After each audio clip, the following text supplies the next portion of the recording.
Can you remember where you were when you first heard that song? Yeah. I was at school and it was shortly before I was expelled. I didn't tell you that either.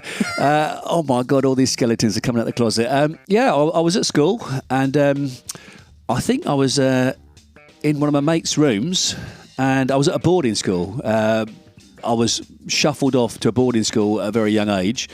And I was in his room and he said, have a listen to this.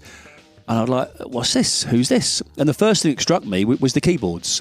And the keyboards, Deep Purple's keyboards has stayed with me. I mean, John Lord was the keyboardist of Deep Purple. And for me, when I hear Deep Purple, I listen for the keyboard. But of course, the drummer, Ian Pace, I'm quite into drumming. And for me, Ian Pace was one of the best rock drummers I think I'd ever come across. I didn't get kicked out for listening to Deep Purple's My Woman from Tokyo. That would be an interesting reason to be kicked out of school. Tell us about how that Deep Purple track moves into this next song. I've kind of gone halfway there already. It's the keyboard. John Lord, as we said, was the iconic keyboardist. He's still with us, but sadly. The next keyboard player I'm going to talk about isn't, but yeah, he was the iconic Hammond organ keyboard player of Deep Purple, and the connection is the Hammond organ. The next song is Walk On By the Stranglers. Dave Grinfield was the amazing Hammond organ player in the Stranglers, and we lost him this year, I think, to COVID, earlier on this year.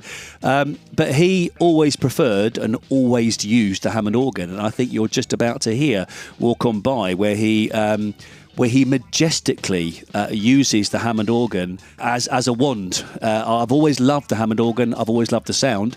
When they wrote this, obviously it's a Dionne Warwick song, or Dionne Warwick, sorry, and it's covered by loads of people.